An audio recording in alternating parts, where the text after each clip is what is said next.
द्विवेदी इस बीच मेरे साथ जुड़ चुके हैं। गौतम, बहुत बहुत शुक्रिया, थैंक यू वेरी मच, आप समय दे रहे हैं और हमेशा की तरह अच्छा लगता है आपसे बातचीत करके। आज भी उम्मीद करते हैं मज़ा आएगा आपसे बातचीत करके।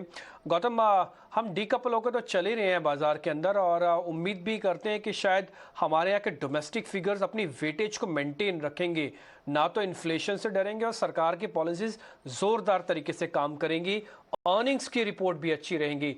ये तीनों का कॉम्बो आपको आगे भी अच्छा बढ़ता हुआ दिखता है कि इन्फ्लेशन की चिंता नहीं, सरकार की प्रोग्रेसिव और दूसरा अर्निंग्स रिपोर्ट अच्छी है। आपकी बात सही है। ये तीनों फैक्टर आज की तारीख में साथ में चल रहे हैं। लेकिन ये आप देखिए कि कल शाम को करीबन मुझे लगता है 11 या 12 बजे रात को हमें मालूम पड़ेगा कि फेडरल रिजर्व ने एग्जैक्टली कितना 75 बेसिस पॉइंट्स बढ़ाया है इंटरेस्ट रेट्स, या 50, वो मालूम पड़ेगा। जो 50 रहेगा तो वो पॉजिटिव रहेगा मार्केट के लिए। लेकिन 50 हो या 75 हो, आरबीआई को रेट्स बढ़ाने ही पड़ेंगे, क्योंकि जो आरबीआई इन वे, आप जो अंग्रेजी में बोलते हैं, it's stuck in between a hard rock hard place. इसमें मेरा कहने का यह मतलब है कि आप देखिए कि आरबीआई जो इंटरेस्ट रेट ज्यादा ज्यादा बढ़ाएगी, तो जो रिकवरी, पोस्ट कोविड की रिकवरी जो इंडिया में शुरू हो चुकी है, उसमें रुकावट आ सकती है। और जो इंटरेस्ट रेट ना बढ़ाए तो रुपी अपनी करेंसी और भी गिर सकती है।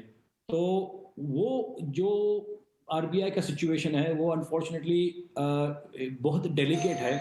और मेरा मानना यह है कि आज की तारीख में ये डिसीजन जो आरबीआई फाइनली लेगी कि 25 या 50 बेसिस पॉइंट्स इंटरेस्ट रेट बढ़ाए, उस पर मुझे लगता है आगे जाके मार्केट का परफॉर्मेंस निर्भर रहेगा। बिल्कुल Gautam, good morning. Mansi this side, सही कह रहे हैं आप। दो इम्पॉर्टेंट इवेंट्स है, एक तो फेड और साथ ही आरबीआई की एमपीसी की बैठक, और इन्हें बाजार को इस हफ्ते डाइजेस्ट करना है। लेकिन इसके अलावा भारतीय बाजार की अगर बात करें, सेंटिमेंट्स काफ़ी बुलिश नजर आ रहे हैं। प्राइवेट बैंक स्पेस की स्थिति अगर देखें, Q2 में निजी बैंक क्षेत्र का प्रदर्शन काफ़ी अच्छा रहा है, चाहे फिर क्रेडिट ग्रोथ सिनेरियो हो, net interest income, net interest margin की स्टेटस हो, एनपीएस लगातार घटे हैं। बुलिश हैं आप इस सेक्टर पर? हम एक्चुअली वेरी बुलिश है। और हमारा जो पब्लिक मार्केट फंड है, उसमें से हमने मोस्टली प्राइवेट सेक्टर बैंक्स में ही निवेश किया है। और पब्लिक सेक्टर बैंक्स में तेजी तो आ चुकी है, लेकिन हम वैसे पीएसयू से नॉर्मली इन्वेस्ट नहीं करते। Private sector banks is our preference. आपकी बात सही है कि जो आप नॉन फूड क्रेडिट ग्रोथ भी देखे, 17% सितंबर का नंबर आ चुका है, विच is a very big positive. It is the fourth consecutive month of mid-teens growth in credit, non-food credit।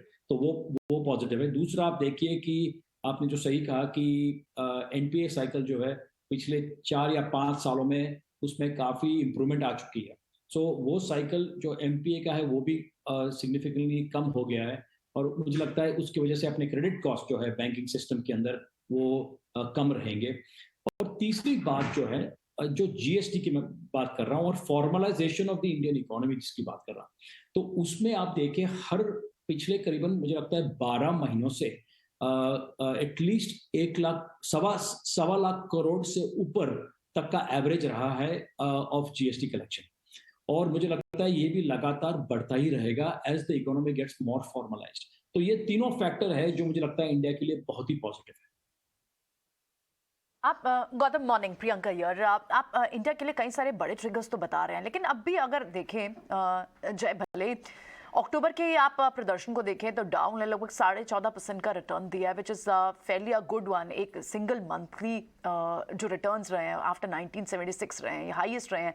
लेकिन इंडिया एज कम्पेयर टू कम रिटर्न्स दिया है। एट द सेम टाइम सारे एक्सपर्ट्स मानते हैं कि इंडिया एक बड़ी ग्रोथ दिखाने का फेवरेबल पोजीशन में है, इंडिया में आउट परफॉर्मेंस रहेगी, लेकिन वैल्यूएशन तो अब भी हाई है। क्या इसके बावजूद भी आपको लगता है एफआईज के इन्फ्लोस बने रहेंगे?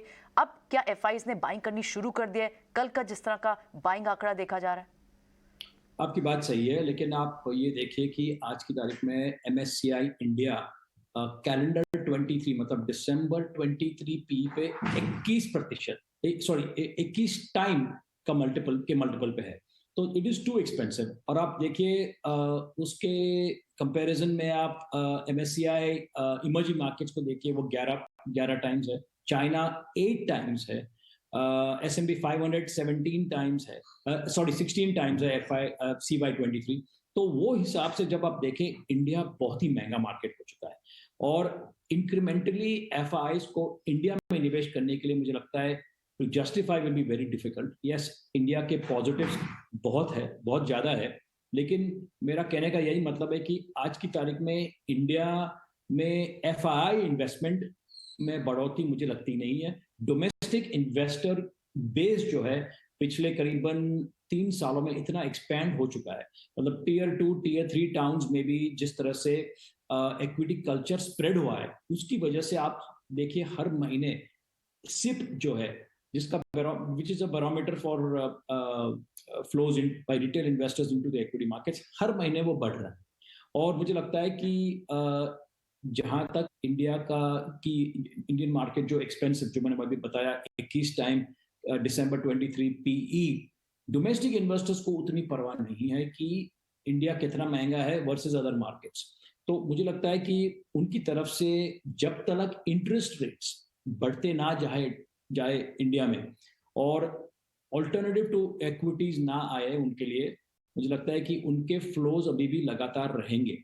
हैविंग सेड दैट आज के पेपर में भी आया है कि श्रीराम ट्रांसपोर्ट ने करीबन 5 ईयर क्यूमुलेटिव डिपॉजिट, जो उनका क्यूमुलेटिव डिपॉजिट स्कीम है, 5 ईयर में आपको यील्ड मिल रही है 9.81%। तो that I think is quite attractive. And जो हमने अभी पहले बात की कि आरबीआई इंटरेस्ट रेट्स वापस उनको बढ़ाने ही पड़ेगी, तो मुझे लगता है कि जो इंटरेस्ट रेट्स ये डायरेक्शन में जाएंगे और 25 या 50 बेसिस पॉइंट जितना भी आरबीआई बढ़ाए, मुझे लगता है इंक्रीमेंटली जो फ्लोज है इक्विटीज में कम होने लगेंगे और फिक्स्ड इनकम में जाए। That is my personal view.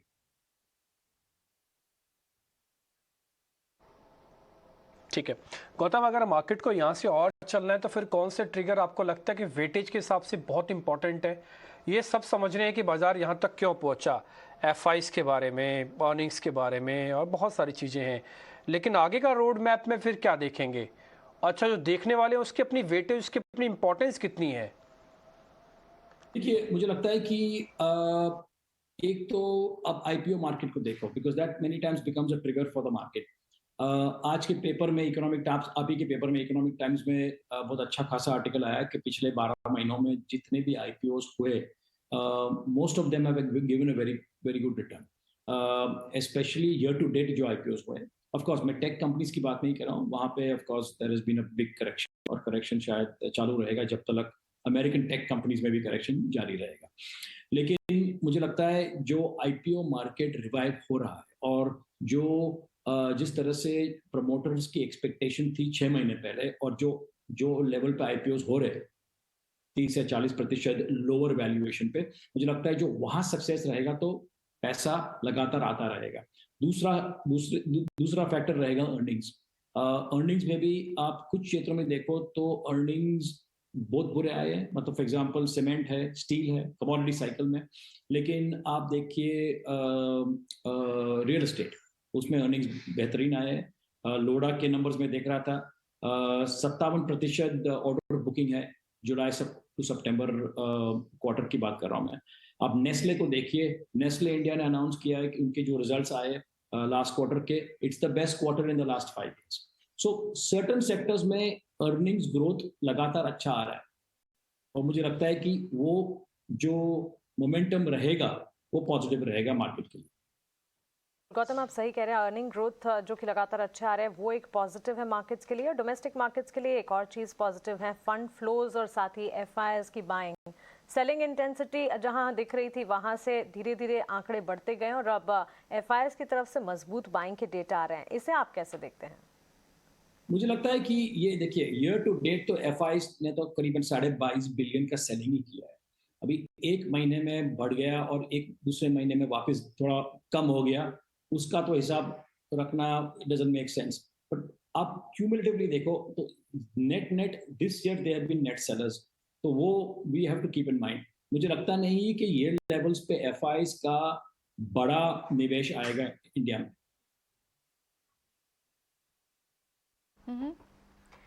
Right, ठीक है। तो आपको यहाँ बड़ा निवेश नहीं लगता है FI से, और इससे पहले आप बता भी चुके हैं कि इंडियन मार्केट स्ट्रक्चरली इतनी स्ट्रांग है, HNIs का डोमेस्टिक फ्लोज इतने स्ट्रांग है कि भारत की आउट परफॉर्मेंस शायद उन बेसिस पर भी जारी रहे। गौतम, ऐसे में कौन से बड़े सेक्टर या बड़ी थीम्स है जिन्हें आप रिसर्च कर रहे हैं और जो आगे मल्टी बैगर या फिर ग्लोबल सेक्टर्स भी बन सकते हैं? मुझे लगता है कि आईटी सेक्टर में जो करेक्शन आ चुका है, मुझे लगता है कि ये at these levels IT sector हमें पसंद है। डोमेस्टिक कंजम्पशन प्लेस जो है, QSR सेगमेंट है, ये भी हमें पसंद है। तो we continue to like some of the more domestic consumption place जहां पे हमारा फोकस रहा है।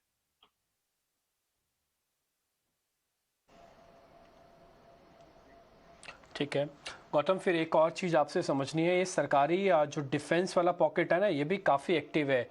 अभी काफ़ी सारे इन्वेस्टर्स ने अपने पोर्टफोलियो में जगह बनाई होगी, भले इसी चैनल को देख के बनाई है, हाँ, क्योंकि हमने भी बार बार डिफेंस को लेके कहा कि जो डिफेंस सेगमेंट है अपने आप में काफ़ी स्ट्रॉन्ग रहेगा। अभी क्या वो बने रहें या फिर एक राउंड ऑफ तेज़ी हो चुकी है, चर्निंग पार्ट है मार्केट का, अभी एक बार बाहर आ जाए वापस हो सकता है रेट अच्छे मिल जाएं? डिफेंस स्टॉक्स में तो बहुत मतलब तेजी तो आ चुकी है, लेकिन जो लॉन्ग टर्म इन्वेस्टिंग या लॉन्ग टर्म होराइजन से देखें तो मुझे लगता है कि डिफेंस में अभी भी विद 3 to 5 ईयर व्यू अभी भी मुझे लगता है कि ग्रोथ रहेगा। अपने आर्मी चीफ ने भी बताया है कि the plan is to localise as much as possible, और जितना आत्मनिर्भर भारत का जो ओवरराइडिंग थीम है जो अपने अपने देश की, जो प्रधानमंत्री मोदी जी ने अनाउंस की थी, तो मुझे लगता है कि उसके अंडर ये डिफेंस का लोकलाइजेशन जारी रहेगा आने वाले 10 से 20 सालों तक। मुझे लगता है कि इसकी वजह से ये जो ऑर्डर फ्लो है वो बढ़ता ही जाएगा, और मुझे लगता है कि लॉन्गर टर्म ये सेक्टर में इन्वेस्टेड रहना चाहिए। और उसमें मोस्टली PSUs है और प्राइवेट सेक्टर, मतलब L&T फॉर एग्जांपल, जिसमें भी डिफेंस बिजनेस है, लेकिन L&T is not a pure play for defence. और मुझे लगता है कि और नई कंपनियां भी ये क्षेत्र में आएगी। गौतम, आपका बहुत शुक्रिया हमारे साथ जुड़ने के लिए, सवालों के जवाब देने के लिए और मार्केट पर, ग्लोबल सेंटिमेंट्स पर अपना आउटलुक हमारे साथ शेयर करने के लिए। तो ये थे नेपियन कैपिटल के गौतम त्रिवेदी। बाजार पर और डोमेस्टिक मार्केट्स पर भरोसा उनका कायम, और सेक्टर स्पेसिफिक अप्रोच की अगर बात करें, bullish views private sector bank पर, इसके अलावा consumption theme, quick service restaurant जैसे प्लेस, डोमेस्टिक डिमांड वाले सेक्टर्स, और साथ ही एक करेक्शन के बाद IT में भी अब मजबूती के आसार उन्हें नजर आ रहे हैं। लेकिन